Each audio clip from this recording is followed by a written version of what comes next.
Hello friends, welcome back to my channel plus study IQ. Friends, objective type क्वेश्चनों की series में आज अपन ब्लड से रिलेटेड मोस्ट इम्पोर्टेंट क्वेश्चनों को इस वीडियो में देखेंगे। तो जिन दोस्तों ने मेरे चैनल को सब्सक्राइब नहीं किया, प्लीज़ सब्सक्राइब माय चैनल और मुझसे मेरे Telegram channel plus study IQ से भी जुड़ सकते हो। तो मैं इस वीडियो के डिस्क्रिप्शन बॉक्स में अपने टेलीग्राम चैनल के लिंक सेंड कर दूंगा, जहाँ से आप ज्वाइन कर सकते हो और साथ ही इस वीडियो के पीडीएफ को मेरे Telegram channel plus study IQ से भी डाउनलोड कर सकते हो। तो चलो फ्रेंड्स, स्टार्ट करते हैं अपना पहला क्वेश्चन। तो पहला क्वेश्चन है, ब्लड होता है। तो यहाँ पे ब्लड होता है, क्या होता है दोस्तों? तो ब्लड एक संयोजी ऊतक होता है। क्या होता है? ब्लड एक कनेक्टिव टिश्यू होता है। नेक्स्ट क्वेश्चन देखेंगे दोस्तों।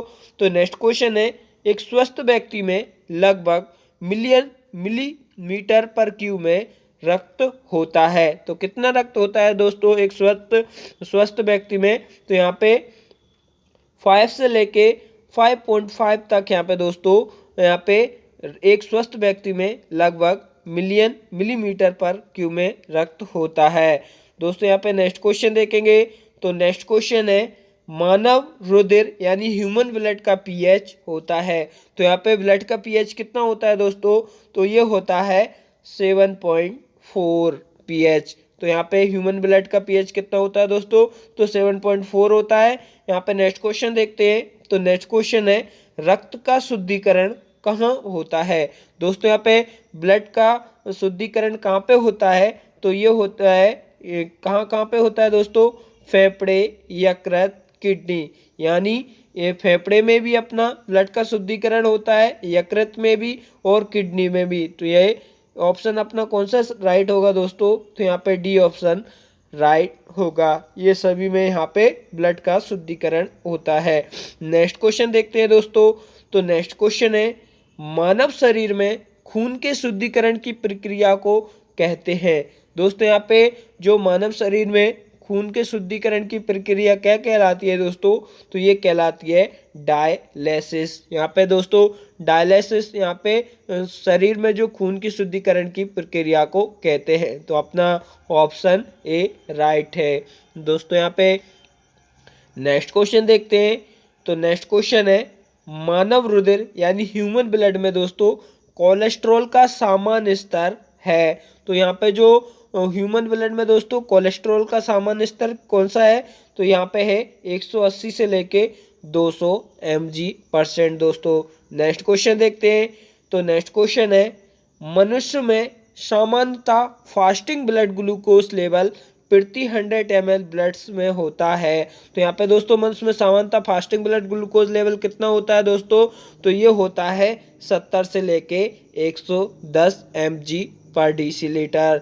दोस्तों यहाँ पे नेक्स्ट क्वेश्चन देखते हैं। तो नेक्स्ट क्वेश्चन है, वयस्कों में खाली पेट रुधिर ग्लूकोज स्तर mg/100 ml में होता है। तो यहाँ पे ये 100 ml में कितना होता है दोस्तों? तो यहाँ पे 60 mg/dl होता है दोस्तों। नेक्स्ट क्वेश्चन देखते हैं। तो नेक्स्ट क्वेश्चन है, मानव में कुल रक्त आयतन में प्लाज्मा का प्रतिशत लगभग कितना होता है? दोस्तों यहाँ पे जो ब्लड होता है तो दो पार्ट से मिलकर बना होता है। कौन कौन से? एक तो अपना ब्लड सेल्स होती हैं और दूसरा अपना, अगर उसको सेपरेट करते हैं कि जो अपनी ईडीटी वाइल होती है ना, या फिर है अपनी प्लेन वाइल, तो उसमें अपन ब्लड को जब सेपरेट करते हैं तो जो ऊपर जो पीला भाग को क्या अपन प्लाज्मा बोलते हैं, और नीचे की जो, तो इसमें जो ब्लड सेल्स वगैरह होती है तो उसको आरबीसीज वगैरह बोलते हैं। तो यहाँ पे जो मानव जो कुल रक्त आयतन में प्लाज्मा का प्रतिशत लगभग कितना होता है दोस्तों? तो ये होता है 55%।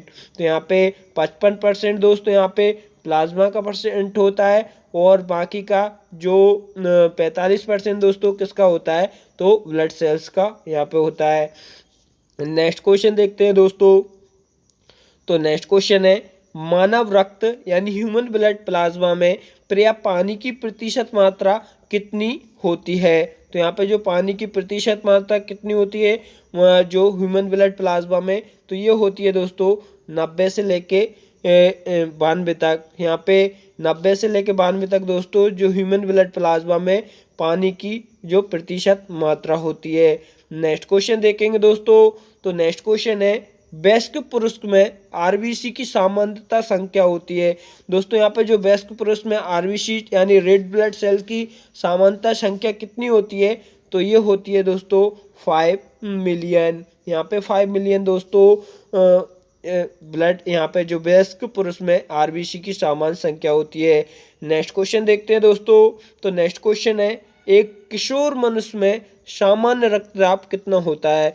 दोस्तों यहाँ पे एक किशोर मनुष्य में सामान्य जो रक्तचाप कितना होता है दोस्तों, तो ये होता है 120 से लेके 80 mm हर्ट्ज में। तो यहाँ पे राइट आप ऑप्शन अपना बी राइट है दोस्तों। तो यहाँ पे जो कितना होता है एक किशोर मनुष्य में सामान्य रक्तचाप तो 120 से लेके 80 होता है mm हर्ट्ज में होता है दोस्तों।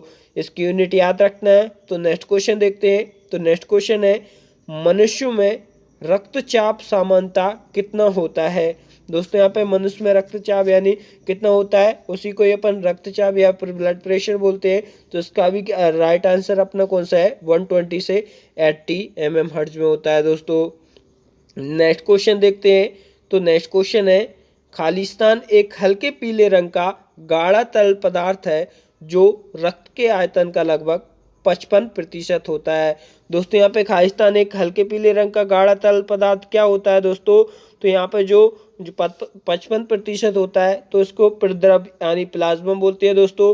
प्रद्रव का दूसरा नाम क्या है दोस्तों, प्लाज्मा है। तो प्लाज्मा अपने 55% पाया जाता है, तो हल्के ये पीले रंग का होता है दोस्तों। तो नेक्स्ट क्वेश्चन देखते हैं, तो नेक्स्ट क्वेश्चन है लाल रक्त कणिकाओं का औसत जीवन काल लगभग कितने समय का होता है। दोस्तों यहाँ पे आरबीसी का औसत जीवन काल कितना होता है दोस्तों, तो ये होता है 100 से 120 दिन यानी 100 से लेके 120 दिन का आरबीसी का जीवन काल होता है औसत में। यहाँ पे दोस्तों नेक्स्ट क्वेश्चन देखते हैं, तो नेक्स्ट क्वेश्चन है लाल रुधिर कणिकाएं यानी आरबीसी खालिस्तान में बनती हैं। दोस्तों यहाँ पे आरबीसी कहाँ पे बनती हैं, तो ये बनती हैं लाल अस्थि मज्जा में। कहाँ पे बनती है दोस्तों, तो ऑप्शन अपना राइट बी है। तो लाल अस्थि मज्जा में दोस्तों लाल रुधिर कणिकाएं यानी आरबीसी बनती हैं दोस्तों। तो नेक्स्ट क्वेश्चन देखते हैं दोस्तों, तो नेक्स्ट क्वेश्चन है निम्नलिखित में से कौन मानव शरीर के विभिन्न अंगों का ऑक्सीजन वाहक है। तो यहाँ पे दोस्तों निम्नलिखित में से कौन मानव शरीर में विभिन्न अंगों का ऑक्सीजन वाहक है, तो यह है दोस्तों अपना ऑप्शन ए। तो लाल रुधिर जो लाल रक्त कोशिकाएं हैं दोस्तों, यहाँ पे निम्नलिखित जो मानव शरीर में विभिन्न अंगों का ऑक्सीजन वाहक होती हैं।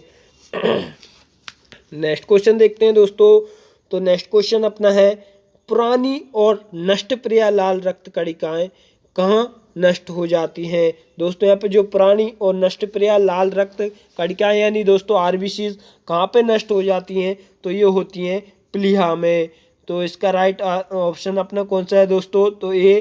तो यहाँ पे आरबीसी कहाँ पे नष्ट होती हैं, तो प्लीहा में ये नष्ट होती है। नेक्स्ट क्वेश्चन देखते हैं दोस्तों, तो नेक्स्ट क्वेश्चन है अधिक ऊंचाई पर मानव शरीर में लाल रक्त कणिकाएं क्या होता है दोस्तों, तो यहाँ पे जो अधिक ऊंचाई पर जाने पर मानव शरीर में लाल रक्त कणिकाओं की स्थिति क्या होती है, तो ये दोस्तों यहाँ पे अपना ऑप्शन सी सही है, संख्या में बढ़ जाएंगी। अगर अपन ऊंचाई पे जाएंगे दोस्तों तो आरबीसी की जो संख्या होती है तो उसकी संख्या में क्या वृद्धि हो जाती है दोस्तों। नेक्स्ट क्वेश्चन देखते हैं, तो नेक्स्ट क्वेश्चन है पट्टिकाणु यानी दोस्तों प्लेटलेट्स का दूसरा नाम क्या है। तो यहाँ पे दोस्तों प्लेटलेट्स का दूसरा नाम क्या है, तो इसका दूसरा नाम है थ्रोम्बोसाइट।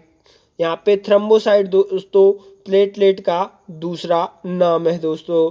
और यहाँ पे इरिथ्रोसाइट का दूसरा अपन आरबीसी का दूसरा नाम क्या दोस्तों बोलते हैं, तो इरिथ्रोसाइट बोलते हैं। और डब्ल्यूबीसी का दूसरा नाम क्या है दोस्तों, तो ल्यूकोसाइट है। तो इनके ये नाम याद रखना है दोस्तों, ल्यूकोसाइट को डब्ल्यूबीसी बोलते हैं, इरिथ्रोसाइट को यहाँ पे आरबीसी बोलते हैं, और यहाँ पे थ्रोम्बोसाइट को दोस्तों प्लेटलेट्स बोलते हैं दोस्तों। यहाँ पे नेक्स्ट क्वेश्चन देखते हैं, तो नेक्स्ट क्वेश्चन है रक्त में आरबीसी बढ़ने से कौन सी स्थिति बन जाती है। दोस्तों जब भी ब्लड में आरबीसी की संख्या बढ़ जाती है तो उस स्थिति को अपन क्या बोलते हैं, तो उस स्थिति को दोस्तों यहाँ पे पॉलीसाइथेमिया बोलते हैं। तो यहाँ पे पॉलीसाइथेमिया दोस्तों, जब ब्लड में आरबीसीज की संख्या बढ़ जाती है उस स्थिति को दोस्तों पॉलीसाइथीमिया कहते हैं।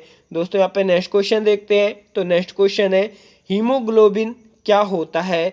दोस्तों यहाँ पे हीमोग्लोबिन क्या होता है, तो हीमोग्लोबिन दोस्तों यहाँ पे एक प्रकार का प्रोटीन है। क्या है, तो हीमोग्लोबिन एक प्रकार का प्रोटीन है। दोस्तों यहाँ पे नेक्स्ट क्वेश्चन देखते हैं। तो नेक्स्ट क्वेश्चन है, हीमोग्लोबिन निम्नलिखित में से किसका महत्वपूर्ण घटक है। दोस्तों यहाँ पे हीमोग्लोबिन निम्नलिखित में से किसका महत्वपूर्ण घटक है, तो ये है दोस्तों यहाँ पे हीमोग्लोबिन लाल रक्त कोशिकाओं का। दोस्तों यहाँ पे रेड ब्लड सेल्स का हीमोग्लोबिन प्रमुख घटक है।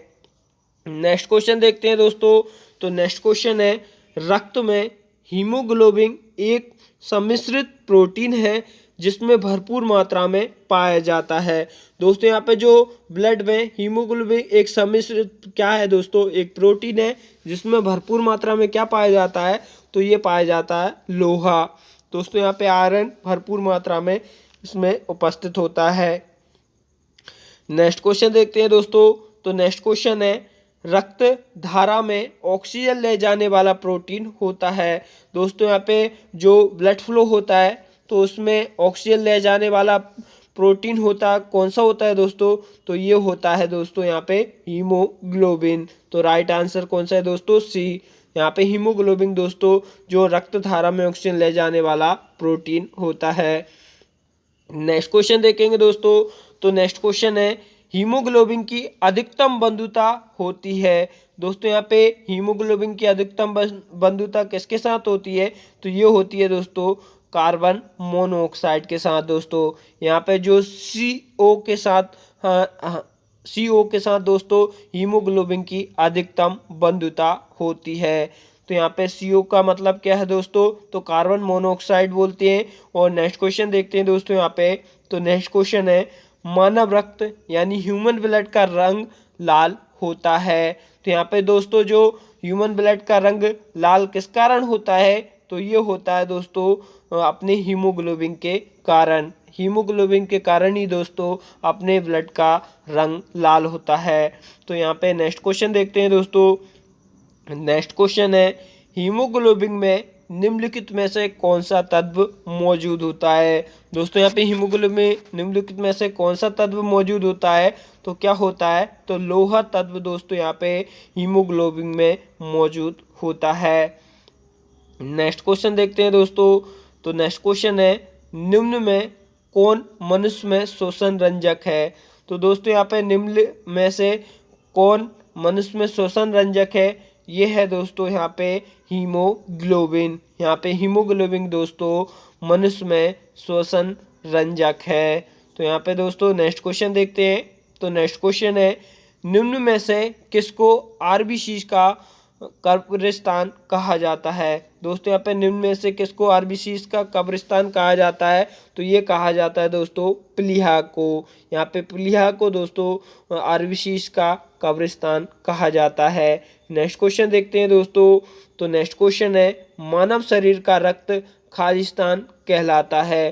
तो यहाँ पे जो मानव शरीर का रक्त बैंक किसे कहा जाता है दोस्तों, तो मानव शरीर का रक्त बैंक दोस्तों यहाँ पे प्लीहा को कहा जाता है। तो यहाँ पे दोस्तों प्लीहा या तिल्ली या स्प्लीन को क्या दोस्तों यहाँ पे मानव शरीर का ब्लड बैंक कहा जाता है। नेक्स्ट क्वेश्चन देखते हैं दोस्तों। तो नेक्स्ट क्वेश्चन है, रक्त में श्वेत कणों का मुख्य प्रयोजन क्या है। दोस्तों यहाँ पे रक्त में श्वेत कणों का मुख्य प्रयोजन क्या होता है, तो यह होता है दोस्तों संक्रमण से संघर्ष करना। तो यहाँ पे जो रक्त में जो व्हाइट ब्लड सेल्स होती हैं दोस्तों, तो उनका कार्य क्या होता है, तो संक्रमण में के समय यहाँ पे संघर्ष करना इनका प्रयोग कार्य होता है। तो यहाँ पे दोस्तों नेक्स्ट क्वेश्चन देखते हैं। तो नेक्स्ट क्वेश्चन है, सबसे बड़ा श्वेत रुधिकाणु यानी दोस्तों सबसे बड़ा WBC अपना कौन सा होता है, तो ये होता है एक केंद्राणु यानी मोनोसाइट दोस्तों यहाँ सबसे बड़ा WBC होता है। तो यहाँ पे नेक्स्ट क्वेश्चन देखते हैं दोस्तों। तो नेक्स्ट क्वेश्चन है, जब कोई बाहरी पदार्थ मानव रुधिर प्रणाली में प्रविष्ट होता है तो प्रतिक्रिया कौन प्रारंभ करता है। यानी जब दोस्तों अपनी बॉडी में कोई भी एंटीजन प्रवेश करता है तो उस समय प्रतिक्रिया कौन प्रारंभ करता है, तो ये करता है दोस्तों श्वेत रुधिर कणिकाएं। यानी दोस्तों ये अपनी WBC अपना क्या, जब भी कोई एंटीजन अपनी बॉडी में प्रवेश करता है तो उसके खिलाफ एंटीबॉडी बनाने का काम कौन करता है, तो ये करता है white blood cells. Next question देखते हैं दोस्तों। तो नेक्स्ट क्वेश्चन है रोग प्रतिकारकों को उत्पन्न करने वाले सेल कौन सा है। तो यहाँ पर जो रोग से लड़ने के लिए जो क्षमता उत्पन्न करने वाली सेल को क्या नाम है दोस्तों, तो इसका नाम है लिम्फोसाइट्स। ये रोग प्रतिरोधक क्षमता को बढ़ाता है। तो कौन बढ़ाता है, तो लिम्फोसाइट सेल्स बढ़ाती हैं रोग प्रतिरोधक क्षमता को। दोस्तों यहाँ पे नेक्स्ट क्वेश्चन क्या है, तो यहाँ पे नेक्स्ट क्वेश्चन है एड्स के विषाणु किसे नष्ट कर देते हैं। तो दोस्तों यहाँ पे एड्स के विषाणु किसे नष्ट कर देते हैं, तो ये कर देते हैं लिम्फोसाइट्स को। दोस्तों यहाँ पे लिम्फोसाइट्स को यहाँ पे एड्स के विषाणु नष्ट कर देते हैं। नेक्स्ट क्वेश्चन देखते हैं। तो नेक्स्ट क्वेश्चन है जिस पदार्थ का निवेश किसी जीवित जीव में कर देने पर वह प्रतिरक्षित के उत्पादन को प्रेरित करता है उसे कहते हैं क्या। दोस्तों यहाँ पे जिस पदार्थ का निवेश किसी जीवित जीव में कर देने पर वह प्रतिरक्षियों के उत्पादन को प्रेरित करता है उसे क्या बोलते हैं दोस्तों, तो उसे बोलते हैं प्रतिजन यानी एंटीजन। यानी जब किसी की बॉडी में दोस्तों यानी ह्यूमन बॉडी में या किसी की भी बॉडी में एंटीजन को यहाँ पे प्रविष्ट किया जाता है तो उसके खिलाफ जो एंटीबॉडी बनती हैं तो उसको क्या बोलते हैं दोस्तों, यहाँ पे जो प्रतिरक्षियों के उत्पादन को प्रेरित करने के लिए क्या दिया जाता है, तो एंटीजन के द्वारा ही यहाँ पे प्रतिरक्षियों के उत्पादन को प्रेरित किया जाता है। तो एंटीबॉडी किसके द्वारा बनती है दोस्तों, जब भी अपनी बॉडी में कोई एंटीजन प्रविष्ट यानी एंटर करता है तो उसके खिलाफ लड़ने के लिए तो एंटीबॉडीज का निर्माण होता है। नेक्स्ट क्वेश्चन देखते हैं दोस्तों। तो नेक्स्ट क्वेश्चन है रुधिर के प्लाज्मा में निम्नलिखित में से किसके द्वारा एंटीबॉडी निर्मित होती है। दोस्तों यहाँ पे जो ब्लड के प्लाज्मा में निम्नलिखित में से किसके द्वारा एंटीबॉडीज निर्मित होती हैं, तो ये होती हैं दोस्तों लिम्फोसाइट्स के द्वारा। यहाँ पे लिम्फोसाइट्स के द्वारा यहाँ पे दोस्तों जो रुधिर के प्लाज्मा में एंटीबॉडीज निर्मित होती हैं। नेक्स्ट क्वेश्चन देखते हैं दोस्तों। तो नेक्स्ट क्वेश्चन है निम्नलिखित में से कौन सा एंजाइम रक्त का थक्का बनाने के लिए आवश्यक है। तो दोस्तों यहाँ पे निम्नलिखित में से कौन सा एंजाइम रक्त का थक्का बनाने के लिए यहाँ पे आवश्यक है, तो यह है दोस्तों यहाँ पे थ्रोम्बिन यहाँ पे दोस्तों जो रक्त के जो थक्का बनाने के लिए आवश्यक है। तो नेक्स्ट क्वेश्चन देखते हैं दोस्तों। तो नेक्स्ट क्वेश्चन है रुधिर स्कंदन यानी रक्त का जो जमाव निम्नलिखित में से किस प्रोटीन के द्वारा होता है। दोस्तों यहाँ पे ब्लड क्लॉटिंग किस प्रोटीन के कारण होता है, तो ये होता है दोस्तों फाइब्रोनोजन। जो फाइब्रोनोजन नामक प्रोटीन के कारण दोस्तों यहाँ पे ब्लड क्लॉटिंग होता है। नेक्स्ट क्वेश्चन देखते हैं दोस्तों। तो नेक्स्ट क्वेश्चन है रक्त के स्कंदन यानी रक्त का जो थक्का में मदद करने वाला विटामिन है। दोस्तों यहाँ पे कौन सा विटामिन रक्त को थक्का जमाने के लिए जरूरी होता है, तो ये होता है दोस्तों विटामिन के।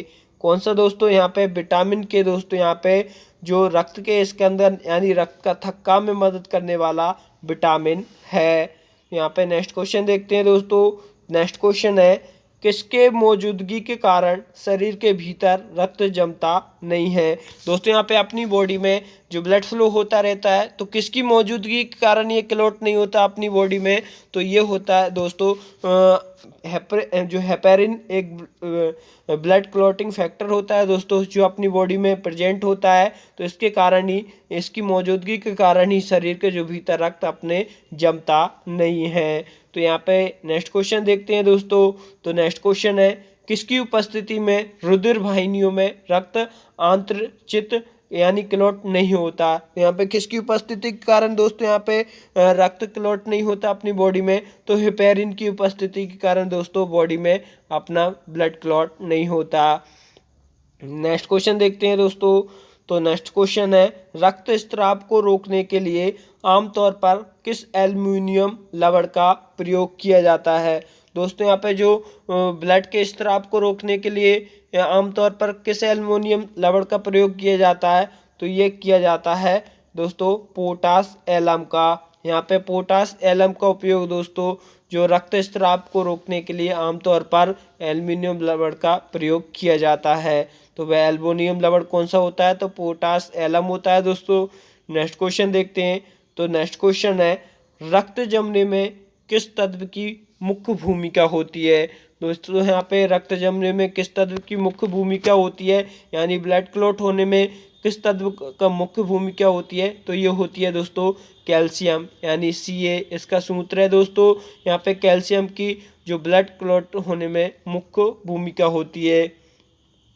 नेक्स्ट क्वेश्चन देखते हैं दोस्तों। तो नेक्स्ट क्वेश्चन है, जो रक्त में प्रतिस्कंदन पदार्थ कौन सा है। दोस्तों यहाँ पे रक्त में प्रतिस्कंदन पदार्थ कौन सा है, तो ये है दोस्तों हेपेरिन। यानी हेपेरिन एक ऐसा पदार्थ है दोस्तों जो अपने ब्लड को क्लॉट होने से रोकता है।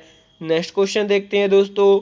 तो नेक्स्ट क्वेश्चन है, क्रिसमस फैक्टर किसमें निहित होता है। तो यहाँ पे दोस्तों क्रिसमस फैक्टर किसमें निहित होता है, तो यह होता है दोस्तों रक्त जमाव, यानी ब्लड क्लॉटिंग में दोस्तों क्रिसमस फैक्टर प्रेजेंट होता है। नेक्स्ट क्वेश्चन देखते हैं दोस्तों। तो नेक्स्ट क्वेश्चन है, रक्त समूह यानी जो ब्लड ग्रुप की खोज किसने की थी। दोस्तों यहाँ पे ब्लड ग्रुप की खोज करने वाले साइंटिस्ट का क्या नाम है, तो इसका नाम है दोस्तों लैंड स्टीनर। यहाँ में लैंड स्टीनर ने दोस्तों यहाँ पे ब्लड ग्रुप की खोज की थी। तो यहाँ पे दोस्तों नेक्स्ट क्वेश्चन देखते हैं। तो नेक्स्ट क्वेश्चन है, कौन सा रक्त समूह सर्वदाता कहलाता है। दोस्तों यहाँ पे कौन सा ब्लड ग्रुप यहाँ पे सर्वदाता कहलाता है, तो ये कहलाता है दोस्तों ओ नेगेटिव। यहाँ पे ओ नेगेटिव ब्लड ग्रुप दोस्तों यहाँ पे सर्वदाता कहलाता है। दोस्तों यहाँ पे बहुत ही डाउट होता है कि सभी क्या बोलते हैं, तो यहाँ पे ओ पॉजिटिव के बारे में बोलते हैं कि वो सर्वदाता है, लेकिन ये दोस्तों ये गलत है। तो यहाँ पे जो ओ नेगेटिव वाले जो ब्लड ग्रुप वाले व्यक्ति होते हैं वही सर्वदाता होते हैं। तो यहाँ पे ओ नेगेटिव रक्त समूह सर्वदाता कहलाता है। नेक्स्ट क्वेश्चन देखते हैं दोस्तों। तो नेक्स्ट क्वेश्चन है, कौन सा रक्त समूह सार्वभौमिक स्वीकारता है। तो यहाँ पे दोस्तों कौन सा ऐसा ब्लड ग्रुप है जो सभी से ब्लड ले सकता है, तो सर्वग्राही कौन सा ब्लड ग्रुप कहलाता है दोस्तों, तो ये कहलाता है AB पॉजिटिव। यहाँ पे AB पॉजिटिव वाला व्यक्ति सभी से ब्लड ले सकता है, जिसे सर्वग्राही कहते हैं। नेक्स्ट क्वेश्चन देखते हैं दोस्तों। नेक्स्ट क्वेश्चन है, AB रक्त समूह में खालिस्तान होता है। तो यहाँ पे दोस्तों AB रक्त समूह में क्या होता है, तो यहाँ पे दोस्तों AB रक्त समूह में जो एंटीबॉडीज नहीं रहते। दोस्तों यहाँ पे AB जो ब्लड ग्रुप होता है ना, उसमें एंटीबॉडीज प्रेजेंट नहीं होते। उसमें क्या प्रेजेंट होते हैं, दोनों एंटीजन ही प्रेजेंट होते हैं, यानी एंटीजन ए और एंटीजन बी प्रेजेंट होते हैं, लेकिन कोई भी इसमें एंटीबॉडीज प्रेजेंट नहीं होती। तो नेक्स्ट क्वेश्चन देखते हैं दोस्तों। नेक्स्ट क्वेश्चन है, यदि माता पिता में से एक का रुधिर वर्ग AB है और दूसरे का O हो, तो उनके बच्चों का संभावित रुधिर वर्ग होगा। दोस्तों यहाँ पे क्या पूछा गया है, यदि माता पिता में से किसी का रुधिर क्या यानी ब्लड ग्रुप क्या होना चाहिए, AB है और दूसरे का क्या हो, O हो, तो उनके बच्चों का संभावित रुधिर वर्ग क्या होगा। यानी माता या पिता का A हो या पिता का A हो, AB हो, या माता का O हो, तो उसका संतान जो संभावित ब्लड ग्रुप क्या होगा दोस्तों, तो ये होगा AB। तो यहाँ पे या तो A हो सकता है उसका संतान का ब्लड ग्रुप, या B हो सकता है। तो यानी जो जिनके माता पिता का ब्लड ग्रुप AB या माता का ए बी हो या फिर पिता का ए बी हो या फिर माता का ओ हो या फिर पिता का हो, उनमें से तो उनकी संभावित रुधिर वर्ग जो संतान का वर्ग होता है दोस्तों, तो या तो उनके संतान का ए ब्लड ग्रुप होगा या फिर बी होगा। तो नेक्स्ट क्वेश्चन देखते हैं दोस्तों। नेक्स्ट क्वेश्चन है, रक्त के ए बी वर्ग वाला व्यक्ति ऐसे व्यक्ति को रक्तदान कर सकता है जिसका रक्त वर्ग हो। तो यहाँ पे दोस्तों ए बी वर्ग वाला व्यक्ति किन किन व्यक्तियों को यहाँ पे रक्त दे सकता है, तो ये दे सकता है दोस्तों ए बी वाला सिर्फ दोस्तों यहाँ पे ए बी ब्लड ग्रुप वाले व्यक्ति को यहाँ पे ब्लड दे सकता है। नेक्स्ट क्वेश्चन देखते हैं दोस्तों। तो नेक्स्ट क्वेश्चन है, रुधिर वर्ग बी वाला व्यक्ति निरपराध कौन से रुधिर वर्गों के व्यक्तियों को रक्त दे सकता है। दोस्तों यहाँ पे ब्लड ग्रुप बी वाले व्यक्ति की बात की गई है। तो यहाँ पे ब्लड ग्रुप बी वाला व्यक्ति कौन कौन को अपना ब्लड दे सकता है, किस किस को दे सकता है, तो ये दे सकता है दोस्तों बी ब्लड ग्रुप वाले व्यक्ति को भी अपना ब्लड दे सकता है और ए बी ब्लड ग्रुप जिसका हो उसे भी अपना ब्लड बी ब्लड ग्रुप वाला व्यक्ति दे सकता है। नेक्स्ट क्वेश्चन देखते हैं दोस्तों। तो नेक्स्ट क्वेश्चन है, ए बी रक्त वर्ग वाले व्यक्ति को सार्वत्रिक अदाता कहा जाता है, यानी सर्वग्राही कहा जाता है दोस्तों ए बी ब्लड ग्रुप वाले व्यक्ति को। तो उसका कारण क्या है दोस्तों, क्योंकि उसके रक्त में प्रतिपिंड का अभाव होता है। तो यहाँ पे प्रतिपिंड का मतलब क्या है दोस्तों, तो यहाँ पे एंटीबॉडीज का यहाँ पे ए बी ब्लड ग्रुप वाले में एंटीबॉडीज अब्सेंट होती हैं, इस कारण यहाँ पे वह सभी का ब्लड ले सकता है। दोस्तों यहाँ पे नेक्स्ट क्वेश्चन देखते हैं। तो नेक्स्ट क्वेश्चन है, रक्त समूह ओ वाला व्यक्ति किस रक्त समूह के व्यक्तियों से रक्त ले सकता है। दोस्तों यहाँ पे ओ ब्लड ग्रुप वाले व्यक्ति किससे ब्लड ले सकता है, तो वह सिर्फ केवल ओ ब्लड ग्रुप वाले व्यक्ति से ही दोस्तों यहाँ पे ब्लड ले सकता है। तो यहाँ पे नेक्स्ट क्वेश्चन देखते हैं दोस्तों। नेक्स्ट क्वेश्चन है, यदि एक पिता का रक्त वर्ग ए है और माता का रक्त वर्ग दोस्तों ओ हो, तो बताइए उसके पुत्र का कौन सा रक्त वर्ग हो सकता है। दोस्तों यहाँ पे मैथ से रिलेटेड ये या रीजनिंग से रिलेटेड ये अपना क्वेश्चन आ जाता है। तो यदि एक पिता का ब्लड ग्रुप ए है और माता का ब्लड ग्रुप ओ हो, तो बताइए उसके पुत्र का कौन सा रक्त यानी ब्लड ग्रुप होगा दोस्तों, तो वह होगा ओ। यहाँ पे दोस्तों ये समझने के लिए है। तो यहाँ पे अगर किसी के पिता का ए और उसकी माता का ओ हो, तो उसकी संतान का दोस्तों यहाँ पे ओ ब्लड ग्रुप ही होगा। तो यहाँ पे नेक्स्ट क्वेश्चन देखते हैं दोस्तों। नेक्स्ट क्वेश्चन है, गुर्दे को एक रक्त पूर्ति करने वाले रुधिर वाहिका है। तो यहाँ पे दोस्तों गुर्दे का मतलब क्या है, तो गुर्दे का मतलब यहाँ पे दोस्तों किडनी से होता है। तो गुर्दे का दूसरा नाम ही क्या है दोस्तों, किडनी है। तो यहाँ पे गुर्दे को रक्त पूर्ति करने वाली जो रुधिर वाहिका को क्या नाम है दोस्तों, तो इसका नाम है वृक्क धमनी। तो वृक्क धमनी दोस्तों यहाँ पे यानी किडनी जो वेन होती है उसको क्या बोलते हैं, वृक्क धमनी बोलते हैं। तो वह गुर्दे को रक्त पूर्ति करने में रुधिर वाहिका है। यहाँ पे दोस्तों नेक्स्ट क्वेश्चन देखते हैं। तो नेक्स्ट क्वेश्चन है, निम्नलिखित में से कौन ऑक्सीजन रहित रक्त मानव शरीर के विभिन्न भागों से हृदय में लाता है। तो दोस्तों यहाँ पे निम्नलिखित में से कौन ऑक्सीजन रहित यानी डीऑक्सीजनित जो अशुद्ध रक्त मानव शरीर के विभिन्न भागों से हृदय तक कौन लाता है, तो ये लाता है दोस्तों नसें यानी वेंस। दोस्तों यहाँ पे जो वेंस होती है ना, वह शुद्ध रक्त को कहाँ पे हृदय तक लाती हैं। दोस्तों यहाँ पे नेक्स्ट क्वेश्चन देखते हैं। तो नेक्स्ट क्वेश्चन है, निम्नलिखित में से किसकी सहायता से ब्लड द्वारा ऑक्सीजन ले जाया जाता है। तो यहाँ पे किसकी सहायता के द्वारा दोस्तों ब्लड ऑक्सीजन ले जाता है, तो ये ले जाता है दोस्तों अपनी लोहित कोशिकाएं यानी जो आरबीसीज होती हैं दोस्तों यहाँ पे ब्लड में, तो उनके द्वारा ही अपनी ऑक्सीजन पूरी बॉडी में जाता है। दोस्तों यहाँ पे नेक्स्ट क्वेश्चन देखते हैं। तो नेक्स्ट क्वेश्चन है, निम्नलिखित में से वह रुधिर वाहिका कौन सी है जो जिगर को ऑक्सीजनित रुधिर ले जाती हैं। दोस्तों यहाँ पे क्या है क्वेश्चन, तो निम्नलिखित में से वह रुधिर वाहिका कौन सी है जो जिगर को ऑक्सीजन रहित रुधिर ले जाती हैं। तो यह है दोस्तों यकृत धमनी। यहाँ पे यकृत का दूसरा नाम क्या है दोस्तों, तो जिगर बोलते हैं यकृत का दूसरा नाम।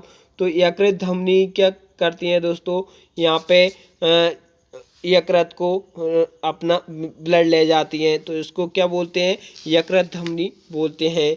या फिर यकृत का दूसरा नाम क्या है दोस्तों, तो जिगर है। नेक्स्ट क्वेश्चन देखते हैं दोस्तों। तो नेक्स्ट क्वेश्चन है रक्त प्रवाह में हवा के बुलबुले का होना जीवन के लिए क्यों खतरनाक होता है। दोस्तों यहाँ पे अगर जो रक्त प्रवाह होता है ना, तो हवा के बुलबुले का होना जीवन के लिए क्यों खतरनाक हो जाता है, तो इसका कारण है दोस्तों यहाँ पे ऑप्शन अपने सी को समझेंगे। जो रक्त के प्रवाह में बाधा उत्पन्न हो जाती है जब भी अपनी बॉडी में अपना ब्लड फ्लो सर्कुलेट कर रहा है दोस्तों, तो यहाँ पे अगर हवा का अगर एक बुलबुला होगा तो यहाँ पे वो ऑक्सीजन जो अपने बॉडी में जो ब्लड सप्लाई होता है ना, उससे वही आरबीसी क्या ऑक्सीजन ले जाती हैं। तो ऑक्सीजन अपनी बॉडी का जो संपर्क टूट जाता है, तो इसके लिए रक्त प्रवाह में जो बाधा उत्पन्न हो जाती है यहाँ पे, तो रक्त में जो हवा के बुलबुले का होना जीवन के लिए दोस्तों खतरनाक होता है।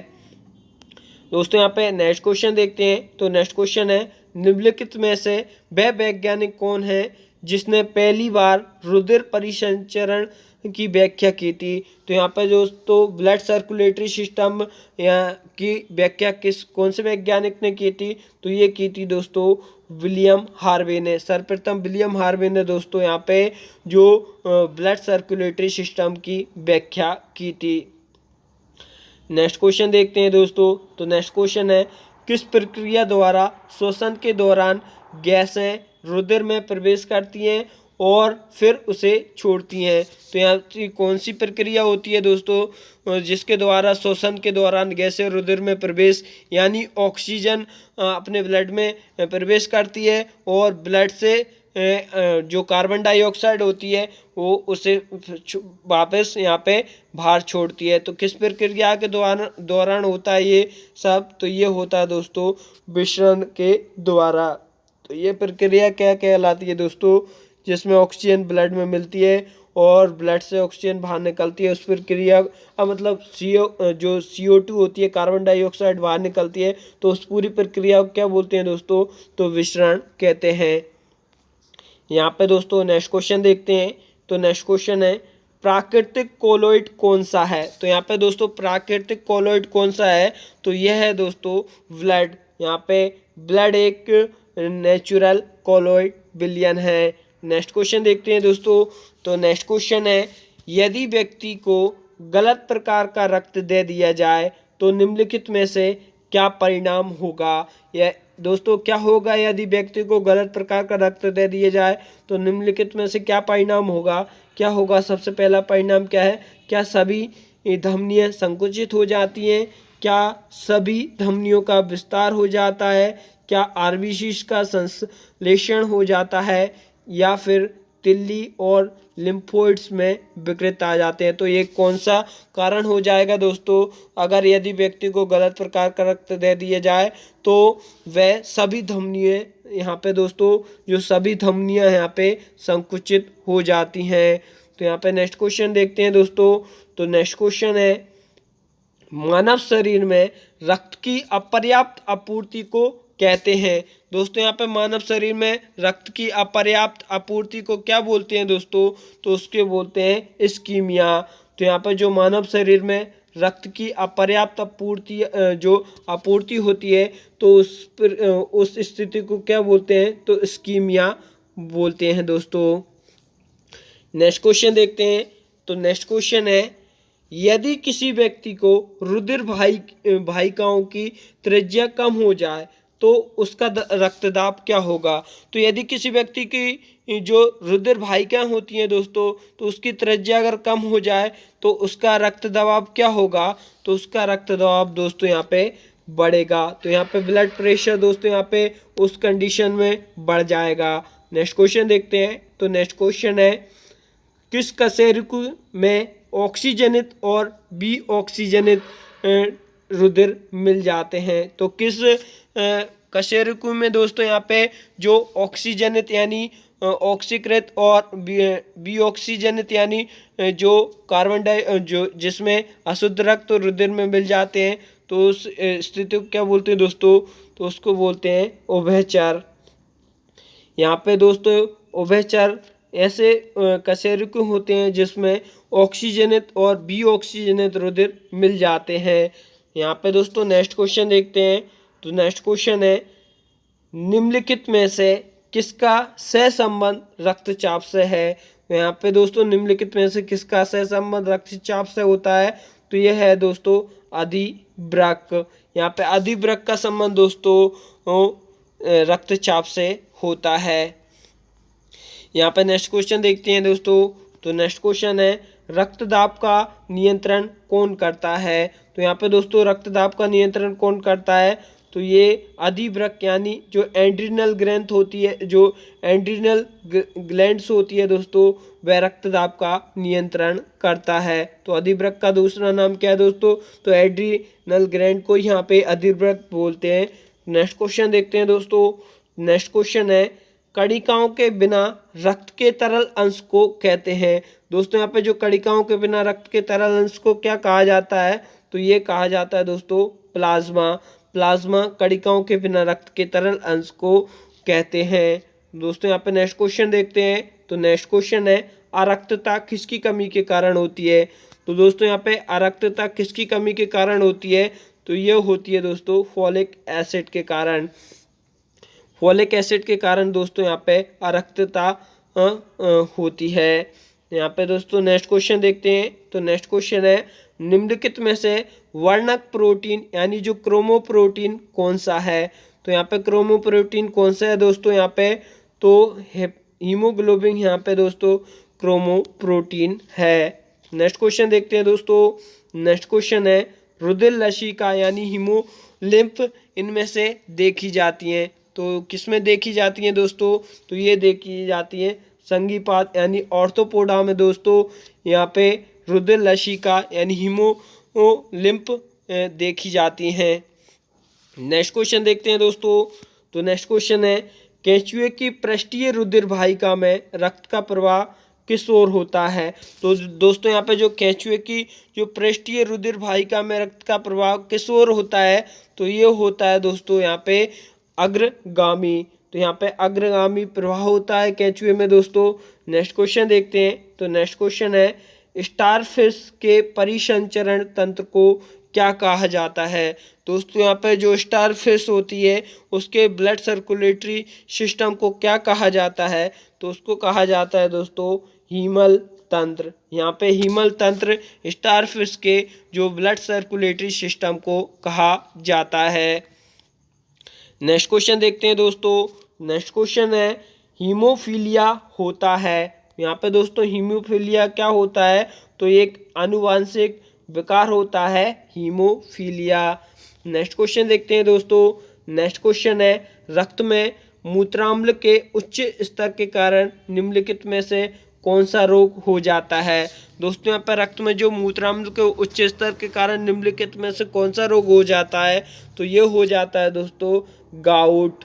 यहाँ पे गाउट रोग यहाँ पे दोस्तों जो अपने जो मूत्राम्ल के उच्च स्तर के कारण निम्नलिखित में से जो गाउट रोग हो जाता है। नेक्स्ट क्वेश्चन है दोस्तों। नेक्स्ट क्वेश्चन कौन सा है अपना? तो निम्नलिखित में से कौन शीत रक्त वाला जानवर है? तो यहाँ पे निम्नलिखित में से कौन सा शीत रक्त वाला जानवर है दोस्तों? तो ये है दोस्तों यहाँ पे सांप। सांप एक ऐसा जानवर शीत रक्त वाला जानवर है दोस्तों। और यहाँ पे नेक्स्ट क्वेश्चन देखते हैं। तो नेक्स्ट क्वेश्चन है, निम्नलिखित में से कौन एक गर्म रक्त वाला जानवर है? तो यहाँ पे कछुआ, सांप, छिपकली, बंदर में से कौन सा एक गर्म रक्त वाला जानवर है दोस्तों? तो यह है दोस्तों बंदर। यहाँ पे बंदर यहाँ पे दोस्तों गर्म रक्त वाला जानवर है। ये फ्रेंड्स इस वीडियो का लास्ट क्वेश्चन था। Thanks for watching. Please like, share and subscribe my channel. Thank you so much friends।